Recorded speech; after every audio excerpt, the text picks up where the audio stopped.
إن الحمد لله نحمده ونستعينه ونستغفره ونعوذ بالله من شرور أنفسنا ومن سيئات أعمالنا من يهده الله فلا مضل له ومن يضلل فلا هادي له وأشهد أن لا إله إلا الله وحده لا شريك له وأشهد أن محمدا عبده ورسوله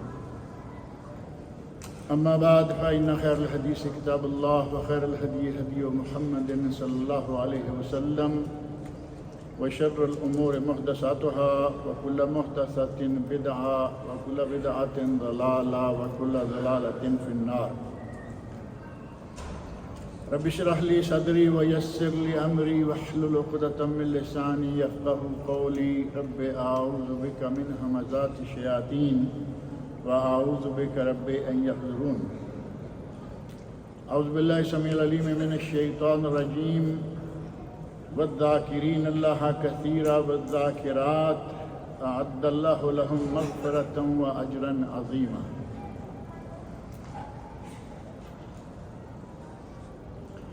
سورۃ الاحزاب کی آیت نمبر 35 کا آخری چھوٹا سا حصہ میں نے آپ کے سامنے پڑھا ہے.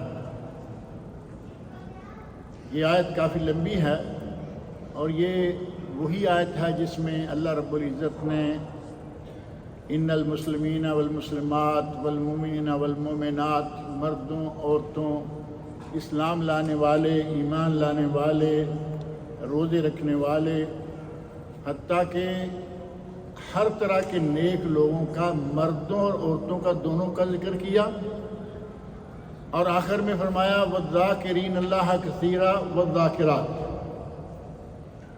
اور وہ لوگ جو اللہ کا بکثرت ذکر کرتے ہیں وہ مرد ہوں یا عورتیں.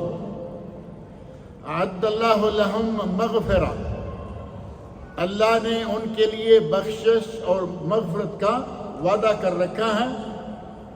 وَأَجْرًا عَظِيمًا، اور ان کے لیے بہت ہی بڑا اجر ہے. اب یہ ذاکرین اللہ کثیرا والذاکرات کون ہوں گے؟ ذکر اور دعا یہ دونوں چیزیں ایسی ہیں کہ زبان پر بڑی آسان اور میزان میں قیامت کے دن بڑی بھاری اور اللہ کو بہت ہی محبوب. صحیح بخاری شریف میں آخری حدیث، پہلی حدیث تو معروف ہے نا، صحیح بخاری شریف کی پہلی حدیث ہے انما الاعمال بالنیات. اعمال کا دار و مدار نیتوں پر ہے. اور آخری حدیث کلمتان خفیفتان علی اللسان ثقیلتان فی المیزان حبیبتان الی الرحمن سبحان اللہ وبحمدہ سبحان اللہ العظیم. یہ آخری دو کلمے سبحان اللہ وبحمدہ سبحان اللہ العظیم، ان کے بارے میں نبی اکرم صلی اللہ علیہ وسلم فرما رہے ہیں کہ خفیفتان علی اللسان، زبان پر بڑے ہلکے، چلتے پھرتے سبحان اللہ وبحمدہ سبحان اللہ العظیم. میرا خیال ہے کہ ان کلمات کو سیکھنے اور ان کو پڑھنے میں کوئی رکاوٹ آ سکتی ہے. بعض دعائیں ہیں ذرا تھوڑی لمبی ہیں. گزشتہ درس میں بھی ذکر کر رہا تھا کہ اور تو بڑی لمبی لمبی چیزیں یاد کر لیتے ہیں، دعا کی باری آئے. ابھی ہم نے جنازے پڑھے ہیں، عموماً ہر جمعہ 1 2 3 4 جنازے ہوتے ہیں، کبھی کبھی الحمدللہ نہیں بھی ہوتا.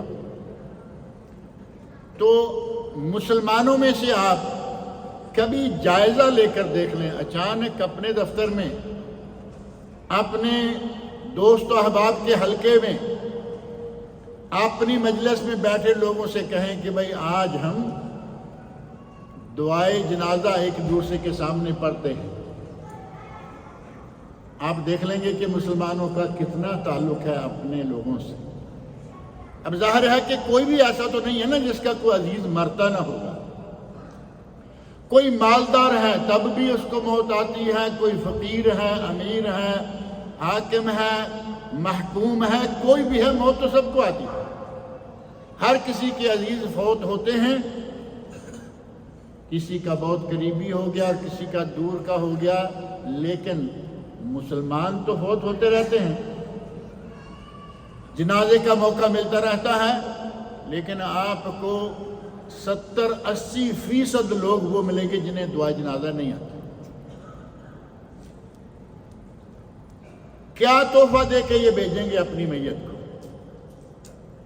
کسی کی بیوی فوت ہو گئی، ساری عمر یہ نعرے لگاتا رہا کہ میں تم سے بڑا پیار کرتا ہوں، اور دعائے جنازہ آتی نہیں، جاتے ہوئے کیا کرے گا؟ امام صاحب دعائے جنازہ پڑھ رہے ہیں، اور یہاں جو طریقہ کار ہے ہم تو سن بھی نہیں پاتے نا کہ وہ کیا پڑھ رہے ہیں۔ ہمارے پاک و ہند میں کچھ لوگ جنازے کی دعائیں بلند آواز سے پڑھتے ہیں، پیچھے والے نے آمین کہہ لیا، چلے کام چل گیا، اور وہیں بلند آواز سے پڑھنے والوں سے زیادہ اکثریت ان لوگوں کی ہے جو بلا آواز پڑھتے ہیں۔ اس وقت جنازے کے پیچھے جو آدمی امام کے پیچھے کھڑا ہے وہ بیچارہ کیا کرے گا؟ اسے تو دعائے جنازہ آتی ہی نہیں، کبھی اس طرف توجہ ہی نہیں کہی کہ میں نے بھی مرنا ہے، میرے لوگوں نے مرنا ہے، چھوٹی سی دعا ہے، اتنی لمبی بھی نہیں ہے، چلے ایک سیکھ لیں۔ جنازے کی تو کئی دعائیں ہیں، کم از کم ایک، اللہم اغفر لحینا و میتنا و شاہدنا و غائبنا و صغیرنا و کبیرنا و ذاکرنا ونسا۔ یہ دعا تو آسان ہے نا بڑی، نہیں بہت سارے لوگ ایسے ہیں یہ دعا نہیں ہے، زبان پر بہت ہی ہلکے، کلمتان خفیفتان علی اللسان، ان کو ادا کرنا بڑا آسان، ثقیلتان فی المیزان، قیامت کے دن بندے کے میزان اعمال میں یہ بہت بھاری ہوں گے، حبیبتان للرحمن، اور اللہ کو یہ کلمے بہت ہی پیارے ہیں کیونکہ ان میں اللہ کی تعریف ہے۔ سبحان اللہ و بحمدہ، اے اللہ تو پاک ہے اپنی تعریفوں کے ساتھ، سبحان اللہ العظیم، اے اللہ تو پاک ہے، تو عظمتوں والا ہے۔ یہ جب ہم اللہ کی تعریف کرتے ہیں تو اللہ کو یہ کلمات بڑے پیارے ہیں، لیکن یہ کلمات بھی ہمارے یہاں بہت کم زبان پر چڑھتے ہیں، ہماری زبان پہ سارا دن پتہ نہیں کیا کیا کچھ رہتا ہے۔ حالانکہ مسلمان کو یہ چاہیے کہ جیسے موقع ملے، جیسا وقت ملے، اگر تھوڑی سی فرصت ہے صرف سبحان اللہ 2-4-10 مرتبہ، الحمدللہ 2-4-10 مرتبہ، اللہ اکبر، سبحان اللہ و بحمدہ، اکیلا کلمہ بھی موجود ہے، سبحان اللہ و بحمدہ سبحان اللہ العظیم، یہ 2 کلمہ یا ڈبل کلمہ بھی موجود ہے، جو زبان پر آئے، لا الہ الا اللہ۔ جب ذکر کی باری آئے گی تو یہاں محمد رسول اللہ نہیں ہوتا، یہ بھی آپ کے علم میں ہوگا۔ جب ذکر الہی کی باری ہے تو کلمہ کا پہلا حصہ لا الہ الا اللہ، لا الہ الا اللہ، لا الہ الا اللہ، چھوڑتے ہوئے محمد رسول اللہ کہہ لیں کوئی حرج نہیں، لیکن محمد رسول اللہ ذکر نہیں ہے کیونکہ وہ نبی اکرم صلی اللہ علیہ وسلم کی رسالت کا اقرار ہے۔ اللہ رب العزت نے مومن مردوں، مومن عورتوں، مسلمان مردوں، مسلمان عورتوں، پردہ کرنے والی مردوں عورتوں، اور اپنی شرمگاہوں کی حفاظت کرنے والی عورتوں، شرمگاہوں کی حفاظت کرنے والے مردوں، مختلف قسم کے مسلمانوں کے، مومنوں کے، جماعتوں کے تذکرے کے بعد فرمایا وَالذَّاكِرِينَ اللَّهَ كَثِيرًا وَالذَّاكِرَاتِ، اور وہ مرد جو بکثرت ذکر کرتے ہیں، یعنی ذکر کرتے رہتے ہیں۔ ایک ذکر ہے وقت کا پابند، یعنی نماز پڑھی، نماز کے بعد کچھ اذکار ہیں، اگر ان اذکار کو بھی ادا کریں گے تو انشاءاللہ وَالذَّاكِرِينَ وَالذَّاكِرَاتِ میں آئیں گے، وَالذَّاكِرِينَ اللَّهَ كَثِيرًا وَالذَّاكِرَاتِ، سبحان اللہ 33 مرتبہ، الحمدللہ 33 مرتبہ، اللہ اکبر 33 مرتبہ، اور 100 پورا کرنے کے لیے لا الہ الا اللہ وحدہ لا شریک لہ لہ الملک ولہ الحمد وہو علی کل شیء قدیر، یا پھر اللہ اکبر 34 کا۔ یہ ذکر ہے قرآن کریم کھولیں گے، آیت کرسی پڑھیں گے، آیت الکرسی فرضوں کے بعد ذکر بھی ہے، دعا بھی ہے، باڈی گارڈ بھی ہے۔ اللہ کی طرف سے آپ کی حفاظت ہو جائے گی۔ اگر کسی گھر میں آیت الکرسی پڑھی جائے وہاں چوری نہیں ہوتی، اس سے بڑا باڈی گارڈ اور کون سا ہو سکتا؟ باڈی گارڈ کو تو لوگ گولی مار کے پھر اندر داخل ہو جاتے ہیں کہ پہلے باڈی گارڈ سے نپٹ لو بعد میں۔ یہ اللہ رب العزت کی طرف سے مقرر باڈی گارڈ ہے، اسے کوئی روک نہیں سکتا، اسے کوئی مار نہیں سکتا۔ فرمایا کہ جس گھر میں آیت الکرسی پڑھی جائے اس گھر میں چوری نہیں ہوتی۔ اگر نماز کے بعد آپ نے آیت الکرسی پڑھ لی فرضوں کے بعد اور اس عمل پر قائم رہے، جنت کے اور آپ کے درمیان کیا ہے؟ صرف موت ہے۔ ادھر موت آئی اور آپ سیدھے جنت میں داخل ہو گئے، نبی اکرم صلی اللہ علیہ وسلم کا ارشاد۔ آیت الکرسی میرا خیال ہے کہ بہت سارے لوگوں کو آتی ہے، کیونکہ یہ 5 نمازوں کے بعد روزانہ 5 مرتبہ پڑھی جانے والی چیز ہے۔ نہیں آتی تب بھی یاد کر لیں، اس کی فضیلت دیکھیں کتنی ہے۔ ادھر مرے ادھر جنت۔ رات کو گھر میں پڑھ لیں، دن کو گھر میں پڑھ لیں، حفاظت۔ کلمات چھوٹے چھوٹے لیکن ان کا فائدہ بے شمار، بلکہ دعائیں یہ بھی اللہ رب العزت کے ذکر میں شامل ہیں کہ آپ دعائیں مانگیں، اور مومن کا تو ہتھیار ہی دعا ہے۔ مومن کو تکلیف پہنچے فوراً دعا، جسم میں تکلیف ہے فوراً دعا۔ نبی اکرم صلی اللہ علیہ وسلم فرماتے ہیں کہ جو آدمی مغرب کی نماز کے بعد اور فجر کے بعد بسم اللہ الذی لا یضر مع اسمہ شیء فی الارض ولا فی السماء وہو السمیع العلیم، کتنے کلمے ہیں؟ یہ 5-7 کلمے ہیں۔ فجر کے بعد پڑھ لے، مغرب تک اسے نہ کوئی زہر نہ کوئی سحر، جادو بھی اثر نہیں کرے گا، تعویذ گنڈے اثر نہیں کریں گے، سانپ بچھو نہیں لڑے گا، اور اگر اللہ نہ کرے لڑ گیا تو اس کا اثر نہیں ہوگا۔ بسم اللہ الذی لا یضر، اگر کوئی جانور کوئی کیڑا مکوڑا کاٹ بھی جاتا ہے تو وہ اسے تکلیف نہیں دے گا۔ نبی اکرم صلی اللہ علیہ وسلم نے ہمیں قدم قدم پر ذکر سکھایا، شام کو ذکر کرو، صبح کو ذکر کرو، نمازوں کے بعد ذکر کرو، سونے سے پہلے ذکر کرو، اور اگر اسی طرح مسلسل آپ چلتے پھرتے اٹھتے بیٹھتے بھی کبھی سبحان اللہ، کبھی الحمدللہ، کبھی اللہ اکبر کہنا شروع کر دیں، آپ انشاءاللہ والذاکرین اللہ کثیرا والذاکرات میں شامل ہو جائیں گے۔ اور اگر ان میں شامل ہو گئے تو اللہ رب العزت کی طرف سے انعام کیا ہے؟ عد اللہ لہم مغفرہ، اللہ نے ان لوگوں کے لیے مغفرت اور بخشش کا اعلان کر دیا ہے، وَأَجْرًا عَظِيمًا، اور اجر عظیم عطا کریں۔ کچھ لوگ مالدار ہیں،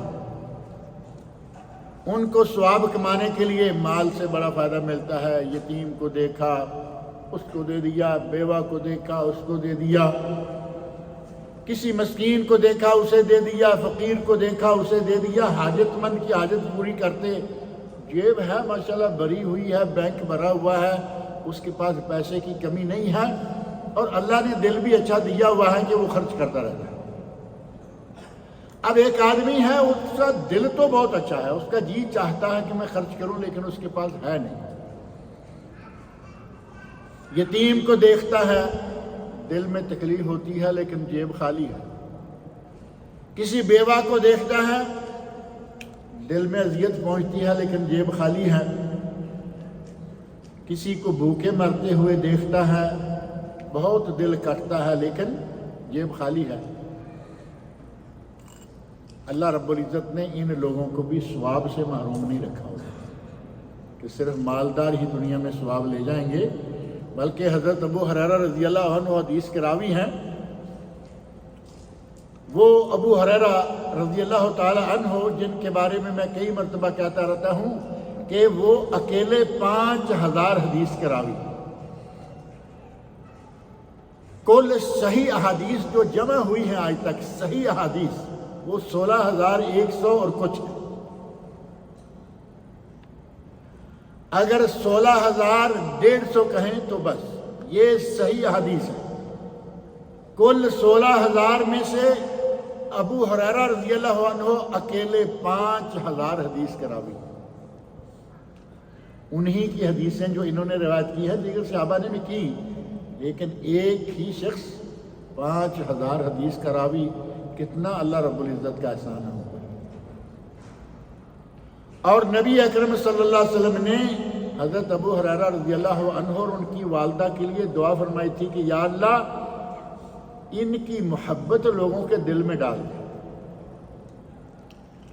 صحیح مسلم میں حدیث ہے، حضرت ابو ہریرہ رضی اللہ عنہ خود فرماتے ہیں کہ جو آدمی دنیا میں آئے اور مجھے دیکھے کوئی ایسا شخص نہیں ہوگا کہ جو مجھ سے محبت نہ کرنے لگے۔ کہتے ہیں میرا کوئی کمال نہیں ہے، یہ نبی اکرم صلی اللہ علیہ وسلم کی دعا کا اثر ہے۔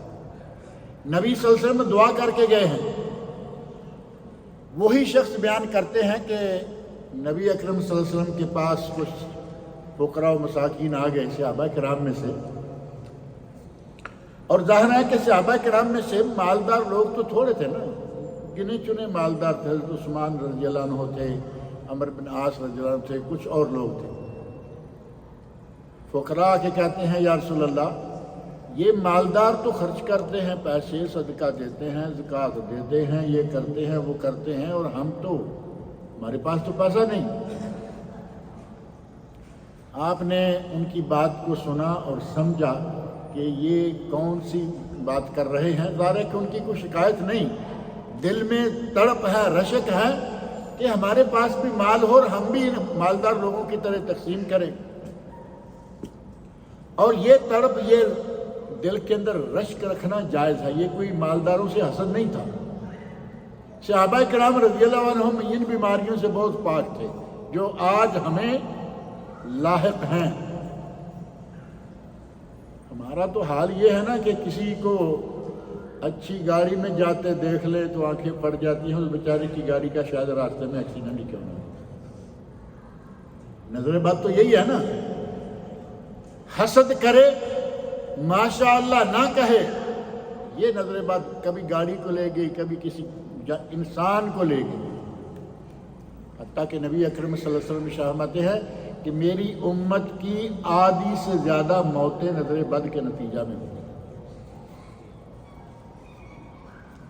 حسد اور دل کے اندر کسی کی نعمت پر تکلیف، آج یہ بیماری بہت زیادہ ہے۔ اسی حسد کے نتیجہ میں یہ تعویذ، گنڈے، جنات اور جادو کا سلسلہ بہت عام ہو گیا ہے۔ کسی کو کھاتے پیتے دیکھا، دل میں تکلیف اٹھی کہ یہ ہمارے ہی محلے میں رہتا تھا، آج دیکھو کسی ظالم بدبخت جادوگر کے پاس گئے، جادو کروایا، یہ کرایا، اسے پریشان کر دیا۔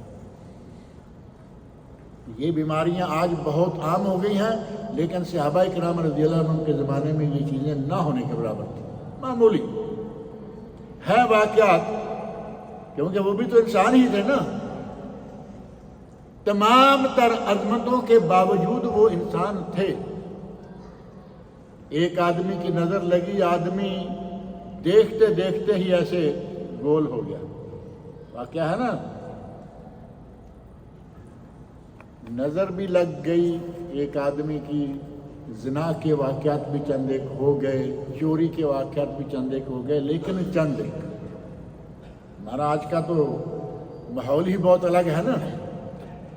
صحابہ کرام میں یہ بیماریاں نہیں تھیں، لیکن دل میں تڑپ تھی کہ یا رسول اللہ لوگ صدقہ کرتے ہیں، نیکیاں کماتے ہیں، ہمارے پاس ایسا کچھ ہے نہیں تو ہم کیا کریں۔ نبی اکرم صلی اللہ علیہ وسلم نے ان کی بات کو سمجھا کہ یہ کس ذہن سے بات کر رہے ہیں، کوئی حسد نہیں، لیکن جی چاہتا ہے کہ ہمارے پاس بھی پیسہ ہو، ہم بھی خرچ کریں۔ کہتے ہیں کہ فہم یتصدقون، وہ صدقہ کرتے ہیں، ویعتقون، اور غلاموں کو آزاد کرتے ہیں۔ ہم نہ صدقہ کر پاتے ہیں، نہ غلام کو خرید کے آزاد کر پاتے ہیں، ہمارا تو معاملہ بڑا اس طرح کا ہے۔ اللہ رب العزت نے نبی اکرم صلی اللہ علیہ وسلم کو بڑے بہترین انداز سے اپنے صحابہ کو سمجھانے کا طریقہ بتایا، کہا دیکھو اس میں تمہارے لیے کچھ زیادہ پریشانی والی بات نہیں ہے، اس کا بہترین حل ہمارے پاس موجود ہے۔ اور وہ حل کیا بتایا آپ نے؟ نبی اکرم صلی اللہ علیہ وسلم نے ارشاد فرمایا کہ دیکھو تم سبحان اللہ، یہ تسبیح ہے نا، سبحان اللہ کہا کرو، الحمدللہ کہا کرو، اللہ اکبر کہا کرو، تمہیں بھی اسی طرح ثواب ملے گا جس طرح کے ان مالداروں کو مال خرچ کرنے پر ملتا ہے۔ کتنا بہترین نسخہ ہے۔ ہمارے یہاں جو زیادہ مالدار نہ صحیح، فقیر بھی نہیں لیکن اتنا نہیں ہے کہ کھل کھلا کے خرچ کر سکے، ان سب کے لیے بہترین نسخہ ہے، اور مالداروں کے لیے ان سے زیادہ بہترین ہے۔ آپ نے ارشاد فرمایا سبحان اللہ کہو، الحمدللہ کہو، اللہ اکبر کہو، کہتے رہا کرو، ان مالداروں کی طرح تمہیں بھی اجر و ثواب ملے گا۔ صحابہ نے وہ کام کرنا شروع کر دیا، آپ نے نسخہ بتایا، انہوں نے عمل کیا، اور جو مالدار صحابہ تھے انہیں پتہ چلا کہ نبی صلی اللہ علیہ وسلم نے یہ نسخہ بتایا ہے فقراء کو، مساکین کو، تو انہوں نے بھی سبحان اللہ الحمدللہ اللہ اکبر کہنا شروع کر دیا۔ اب ظاہر ہے کہ پھر پہلے کی طرح کوئی تکلیف والی بات نہیں، کوئی حسد والی بات تو نہیں، لیکن صحابہ کرام کہتے ہیں یا رسول اللہ جو ہم کر رہے ہیں تو مالداروں نے بھی کرنا شروع کر دیا ہے۔ نبی اکرم صلی اللہ علیہ وسلم نے تو انہیں نسخہ بتایا تھا، افلا اعلمکم شیئا تدرکون بہ من سبقکم، جو تم سے سبقت لے گئے ہیں مال کی وجہ سے، یہ نسخہ استعمال کرو تم انہیں پہنچ جاؤ گے۔ وَتَسْبِقُونَ بِهِ مَنْ بَعْدَكُمْ، اور جو یہ نسخہ استعمال نہیں کریں گے ان سے تم آگے نکل جاؤ گے۔ وَلَا يَكُونُ أَحَدٌ أَفْضَلَ مِنْكُمْ إِلَّا مَنْ صَنَعَ مِثْلَ مَا صَنَعْتُمْ، اور تم سے بہتر کوئی نہیں ہوگا سوائے اس کے کہ جو تم کر رہے ہو وہی وہ بھی کر رہا ہو۔ تو آپ نے یہ نسخہ سبحان اللہ الحمدللہ اللہ اکبر نسخہ بتایا۔ مہاجرین صحابہ جو بیچارے فقراء مساکین ظاہر مکہ سے اپنی جائیدادیں چھوڑ کر گئے ہوئے تھے، انہوں نے دیکھا کہ مالداروں نے بھی یہ نسخہ استعمال کرنا شروع کر دیا ہے، تو اب نبی اکرم صلی اللہ علیہ وسلم یہ تو کر نہیں سکتے تھے نا کہ ٹھیک ہے میں مال بھی تمہیں اتنا دے دیتا ہوں، یہ تو اللہ کی دین تھی۔ نبی اکرم صلی اللہ علیہ وسلم نے ان کے دلوں کو اچھا کرنے کے لیے فرمایا ذالک فضل اللہ یؤتیہ من یشاء۔ میرے صحابیوں، میرے دوستوں، میرے ساتھیوں، یہ تو اب اللہ کا فضل ہے، وہ جس کو چاہتا ہے دیتا ہے۔ سبحان اللہ الحمدللہ کی بات نہیں، بات ہے اس سے پہلے کی، پیسے کی، مال کی۔ یہ اللہ کا فضل ہے۔ مال وہ مالک جس کو چاہے دے، جس کو چاہے نہ دے، جس کو چاہے تھوڑا دے، جس کو چاہے زیادہ دے۔ اللہ کی مرضی کے سامنے تو کسی کا کوئی زور نہیں چلتا نا۔ قرآن کریم میں اللہ رب العزت نے فرمایا ہے کہ اللہ جسے چاہے بیٹے دے، جسے چاہے بیٹیاں دے، جسے چاہے بیٹے بیٹیاں ملا کے دے، اور جسے چاہے وہ محروم رکھ دے، یہ اس کی مرضی ہے۔ اسی طرح مال کا معاملہ بھی ہے کہ یہ اللہ رب العزت کی مرضی ہے، جسے چاہے وہ دے، کم دے، زیادہ دے۔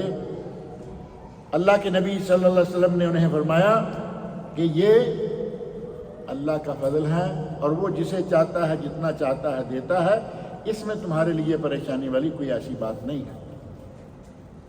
البتہ تم اس کام پر پابند رہو اور تمہیں اجر و ثواب ملتا رہے گا، اور پھر بہت آسانی کے ساتھ چھوٹے چھوٹے کام اور بھی بتائے وہ فقراء مساکین کو بتائے، لیکن ان میں نہ صرف فقراء بلکہ سارے لوگ شامل ہیں۔ نبی اکرم صلی اللہ علیہ وسلم نے فرمایا اگر کوئی آدمی،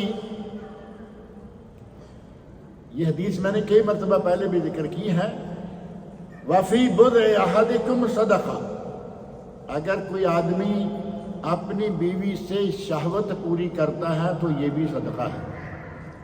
پہلے بات ہوئی ہے نا کئی مرتبہ ہے، اس میں فقیر کا اور امیر کا کوئی فرق ہے؟ امیر بھی شادی شدہ ہے، اپنی بیوی سے شہوت پوری کرے، غریب بھی شادی شدہ ہے، اپنی بیوی سے شہوت پوری کرے، اور شہوت پوری کرنے پر بھی اسے صدقہ اور ثواب ملے گا۔ صحابہ کرام کہتے ہیں یا رسول اللہ آیاتی احدنا شہوتہ، ہم میں سے ایک آدمی اپنی خواہش پوری کرتا ہے، وَيَكُونُ لَهُ فِيهَا أَجْرٌ، تو کیا اس میں بھی اسے اجر ملے گا؟ تعجب والی بات تو تھی نا کہ ہم اپنی خواہش پوری کرتے ہیں، اپنی مرضی سے کرتے ہیں، تو کیا اس میں بھی ہمیں اجر ملے گا؟ نبی اکرم صلی اللہ علیہ وسلم نے ان کی بات سمجھی کہ یہ کوئی اعتراض نہیں اس بات پر کر رہے، بلکہ اطمینان چاہتے ہیں، اور اطمینان حاصل کرنے کا حق تو ہے نا۔ حضرت ابراہیم خلیل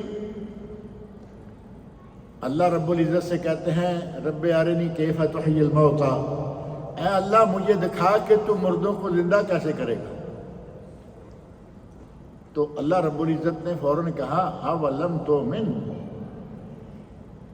اے ابراہیم کیا تیرا ایمان نہیں ہے کہ میں مردوں کو زندہ کر سکتا ہوں؟ فرمایا بلا، یا اللہ میرا ایمان ہے کہ تو مردوں کو زندہ کر سکتا ہے، وَلَكِنْ لِيَطْمَئِنَّ قَلْبِي، میں اس لیے پوچھ رہا ہوں کہ میرے دل کو اطمینان ہو جائے۔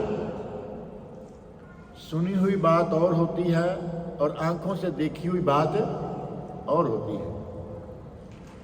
ابراہیم علیہ السلام کو اللہ رب العزت نے اطمینان دلانے کے لیے فرمایا کہ پرندے، 4 پرندے لو، کاٹو، قیمہ بناؤ، قیمہ چاروں پہاڑوں پہ رکھو، کاٹنے سے پہلے انہیں اپنے پاس بلانے کی، جو پرندوں کو بلانے کے لیے، جانوروں کو بلانے کے لیے آواز ہوتی ہے نا، فَسُرْهُنَّ، اللہ رب العزت نے فرمایا کہ اس آواز پہ ان کو لگاؤ کہ یہ تمہارے پاس آ رہے ہیں، آواز سن کر اب ذبح کر کے ان کا قیمہ چاروں پہاڑوں پہ رکھ دو۔ تقسیم کر دیا، قیمہ ہے چاروں کا مکس کیا ہوا، کچھ ادھر کچھ ادھر، فَسُرْهُنَّ يَأْتِينَكَ سَعْيًا، اب انہیں وہی آواز لگا کے بلاؤ اور وہ تیرے پاس آ جائیں گے اڑتے ہوئے، اور ایسا ہی ہوا۔ ابراہیم علیہ السلام کے اطمینان کی ضرورت پڑ گئی تو صحابہ کو بھی تو اس سے زیادہ ضرورت تھی نا۔ صحابی کہتے ہیں یا رسول اللہ کیا ایسا بھی ہے کہ آدمی اپنی خواہش پوری کرے اور اسے اجر و ثواب ملے؟ نبی اکرم صلی اللہ علیہ وسلم نے فرمایا ارأیتم لو وضعها فی حرام اکان علیہ وزر، اگر کوئی آدمی اپنی یہی خواہش حرام طریقے سے پوری کرے تو اسے گناہ ہوگا یا نہیں ہوگا؟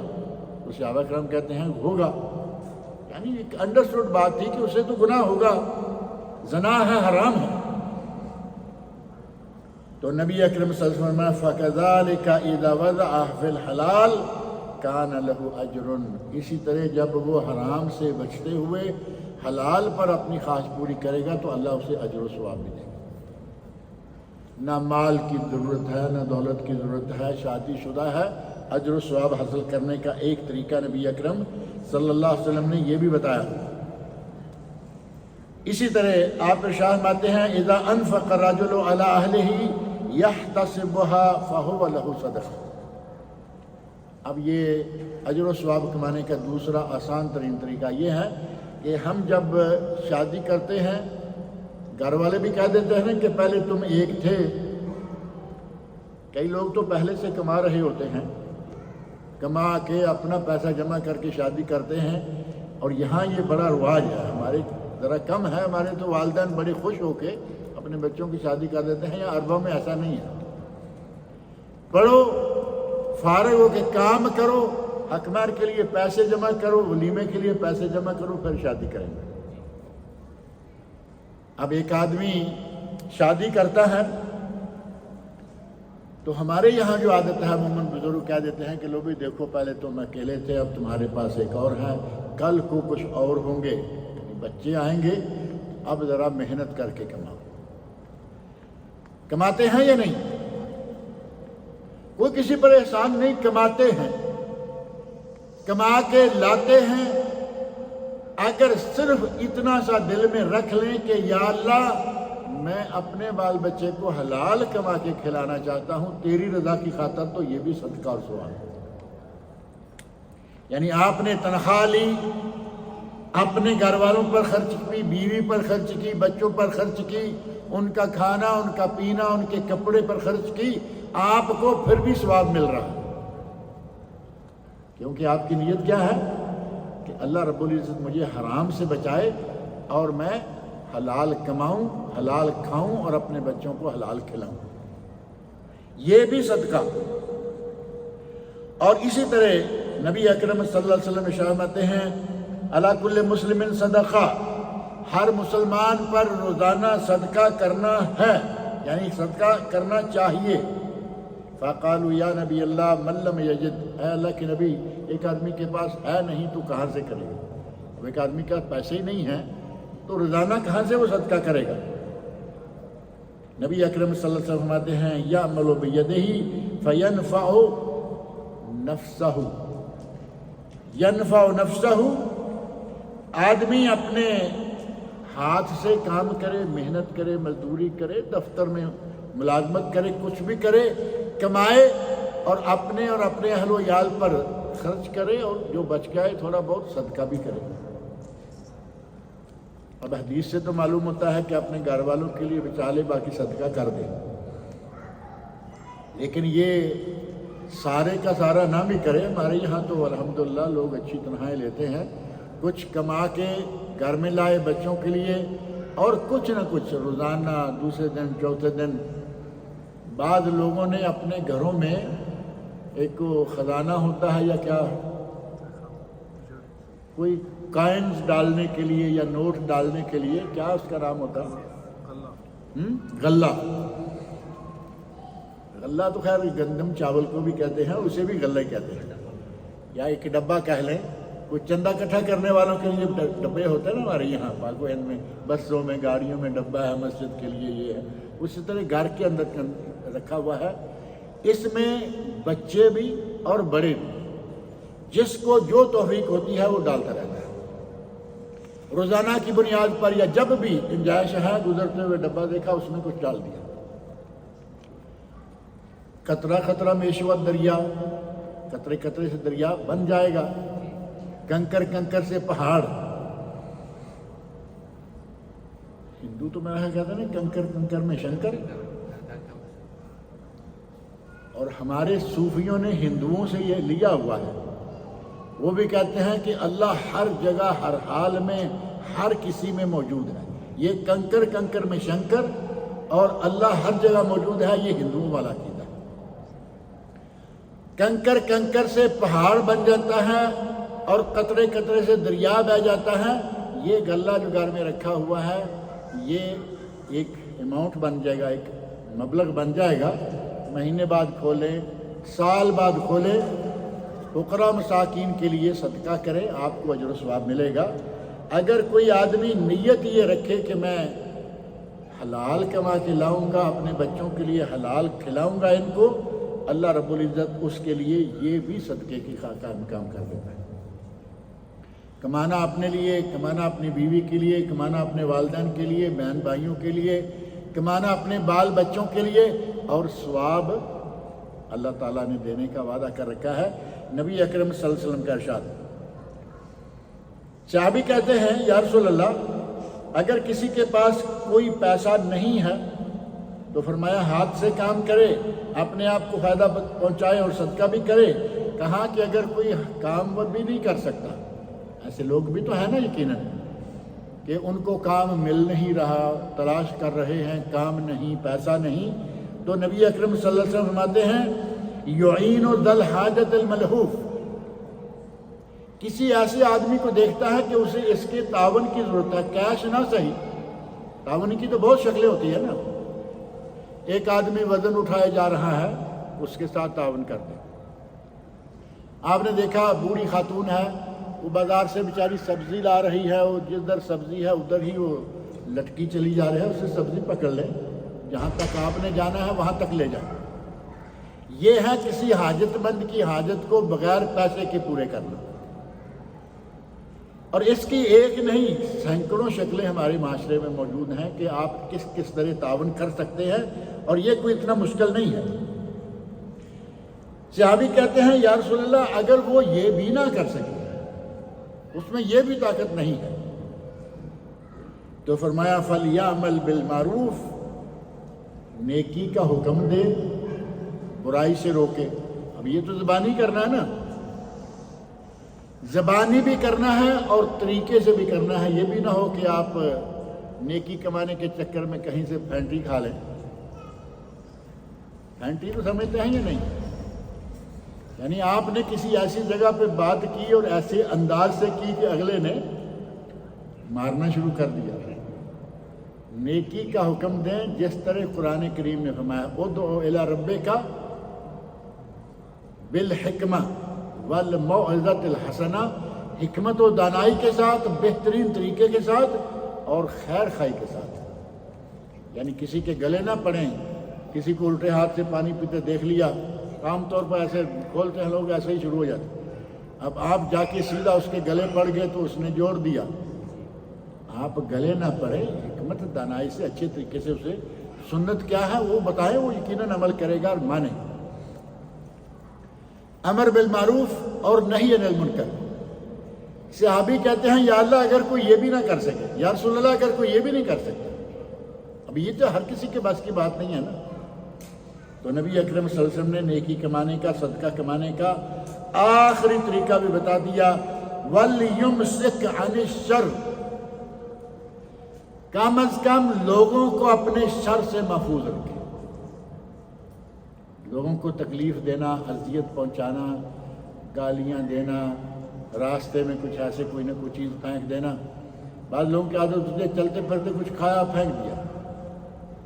اور خاص طور پر کیلے کے بارے میں تو بہت خیال رکھنا چاہیے، کیونکہ کیلے کا چھلکا تو اگلے آدمی کی ٹانگ بازو توڑنے کے لیے کافی ہے. کہیں بھی آپ نے پھینک دیا، کسی کا پاؤں آیا، پھسلا، گرا، ہلکا پھلکا آدمی گرے تو معمولاً خیر ہوتی ہے، اور اگر کوئی بھاری بھرکم آدمی گرے تو کوئی نہ کوئی چیز سمجھے کہ گئی، ٹانگ ٹوٹی یا بازو ٹوٹا یا کچھ نہ کچھ سر گیا. تو یہ ہے اپنے شر سے لوگوں کو محفوظ رکھنا کہ اس قسم کی کوئی حرکت، اس قسم کا کوئی کام نہ کرے کہ جس سے لوگوں کو اذیت پہنچے، تکلیف پہنچے. اور اگر توفیق ہے تو کوئی پودا کہیں لگا دو، کوئی جگہ. ظاہر ہے کہ پودوں کے لیے جگہ تو زمین اللہ کی بہت بڑی ہے. پودا لگاؤ، اس کا خیال رکھو، پانی کا خیال رکھو، اسے پالو اچھی طرح. اگر وہ بڑا ہوتا ہے، پھلدار ہوتا ہے، اس سے پھل خود بھی کھاؤ، لوگوں کو بھی دو، ثواب. اور اگر آپ خود کھاتے ہیں، لوگوں کو نہیں دیتے، لیکن پرندے آ کے کھا جاتے ہیں.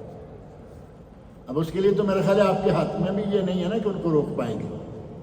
کئی لوگوں نے بڑے عجیب عجیب کام کیے ہوتے ہیں. فصلوں کے اندر وہ انسان سا بنا کے نا وہ کھڑا کیا ہوا ہے تاکہ کوئی جانور نہ آئیں. جو بھی رنگ اختیار کریں گے جانور آئیں گے اور کھائیں گے. نبی اکرم صلی اللہ علیہ وسلم فرماتے ہیں کہ تمہارے درخت کا پھل یا تمہاری فصل کا غلہ، جو چیز بھی جانور بھی کھا جائیں گے تب بھی اجر ثواب ملے گا. اجر و ثواب کمانے کے لیے کتنے دروازے نبی اکرم صلی اللہ علیہ وسلم نے ہمارے لیے رکھے ہیں، بتائے ہیں. فرمایا کہ اس میں سے جانور کھائے یا انسان کھائے وہ تمہارے لیے صدقہ ہے. اور ہر دن جب نکلتا ہے، سورج نکلتا ہے تو آدمی کو صدقہ دینا ہے. فرمایا دو آدمیوں کے مابین اگر عدل کرتا ہے، دو آدمی ہیں، عدل اور انصاف سے کام لیتا ہے، صدقہ ہے. کسی آدمی کے جانور کے سلسلہ میں اس کے ساتھ تعاون کرتا ہے تو صدقہ ہے. جانور کے ساتھ تعاون کیا ہے؟ کوئی آدمی ہمارے دیہات میں خاص طور پر بکری نہیں پکڑی جا رہی، نکل گئی، اس کے لیے تعاون کرو، بکری پکڑ دو. مرغی نہیں پکڑی جا رہی وہ پکڑ دو، یا پھر کوئی آدمی اپنی سواری پہ بیٹھنا چاہتا ہے، سواری ذرا گھوڑا ہے اونچا ہے، آدمی بیچارہ کمزور سا ہے، کیسے بیٹھے گا؟ تعاون کرو اس کو، اس کے اوپر بٹھا دو۔ نبی اکرم صلی اللہ علیہ وسلم فرماتے ہیں کہ یہ بھی تمہارے لیے صدقہ ہے۔ کسی کا سامان اٹھا کے اس کے ہی سر پہ رکھ دو۔ اب ظاہر ہے کہ ایک بوری ہے، وہ آدمی اکیلا نہ کندھے پہ رکھ سکتا ہے، نہ وہ بیچارہ پریشان کہ میں کیا کروں۔ آپ ساتھ پاس سے گزر رہے ہیں، آپ سمجھتے ہیں کہ میں اب بوری اٹھاؤں گا، کہیں کوئی گرد و غبار نہ اڑے، محض اسی چکر میں آپ نے یہ نیکی چھوڑ دی۔ اس کے ساتھ ہاتھ بٹائیے اور اس کا سامان جو ہے اس کی گاڑی میں رکھوا دیجیے، اس کے سر پہ رکھوا دیجیے، کندھے پہ، جہاں وہ چاہتا ہے رکھوا دیجیے۔ فرمایا یہ بھی صدقہ ہے۔ الکلمۃ الطیبۃ صدقہ، کسی کو اچھی بات کہہ دو وہ بھی صدقہ ہے۔ اور فرمایا وَبِكُلِّ خَطْوَةٍ تَمْشِيهَا إِلَى الصَّلَاةِ، نماز کے لیے جو قدم بھی اٹھاتے ہو وہ بھی صدقہ ہے۔ نماز پڑھنے کے لیے آدمی گھر سے نکلتا ہے نا، تو فرمایا قدم قدم پر صدقہ اور ثواب۔ نبی اکرم صلی اللہ علیہ وسلم کے صحابہ میں سے ایک محلے کے لوگ، انہیں پتہ چلا کہ ہمیں مسجد نبوی کے قریب کچھ جگہ ہماری جیسے صاف ہو جاتی ہے یا گنجائش ہے کہ وہاں مکان بنا لیں۔ انہوں نے ارادہ ظاہر کیا، نبی اکرم صلی اللہ علیہ وسلم کو یہ بات پہنچی تو آپ نے فرمایا کہ نہیں، تم اپنے گھروں میں رہو، انہی گھروں میں رہو جہاں ہو، وہ مسجد نبی سے تھوڑے دور ہیں، اور فرمایا کہ تمہیں ہر قدم پر صدقہ و ثواب ملے گا۔ اپنی زمین ہے مسجد کے پاس، لیکن انہوں نے کہا کہ ہم یہاں مکان نہیں بنائیں گے، وہیں رہیں گے تاکہ ہمیں آتے اور جاتے ہوئے صدقہ و ثواب زیادہ ملے۔ اور فرمایا کہ اگر راستے میں پڑی ہوئی کوئی تکلیف دہ چیز ہے اسے اٹھا دیتے ہیں تو بھی صدقہ ہے۔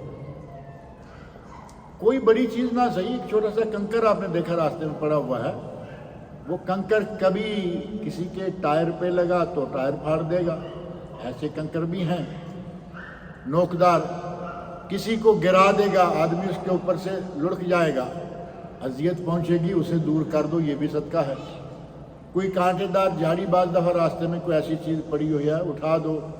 بعض دفعہ ہے کہ آپ دیکھیں گے ہینگر، یہ جو ہینگر ہوتے ہیں، درزی کی دکان سے ثوب نکالا، کپڑا نکالا، اسے پہننا ہے، گاڑی میں بیٹھتے وقت وہ اوپر پہنا، ہینگر باہر پھینک دیا۔ اب اس ہینگر سے کسی کا نقصان ہو سکتا ہے یا نہیں؟ آپ کہیں گے یہ کیسے؟ یہ تو بڑا خطرناک ہے، ذرا ٹیڑھا ہو جائے گا، چلتے ہوئے آدمی کا پاؤں ایک ہینگر کے اندر اور دوسرے پہ پاؤں ہے آلریڈی، یہ منہ کے برگلے۔ اس قسم کی کوئی بھی چیز راستے میں نظر آئے، نبی اکرم صلی اللہ علیہ وسلم فرماتے ہیں کہ اسے وہاں سے اٹھا دو، یہ بھی تمہارے لیے صدقہ ہے۔ صدقہ و خیرات کے بہت سارے راستے موجود ہیں ہمارے سامنے، اور کہیں بھی پیسہ نہیں لگ رہا، پیسے کے بغیر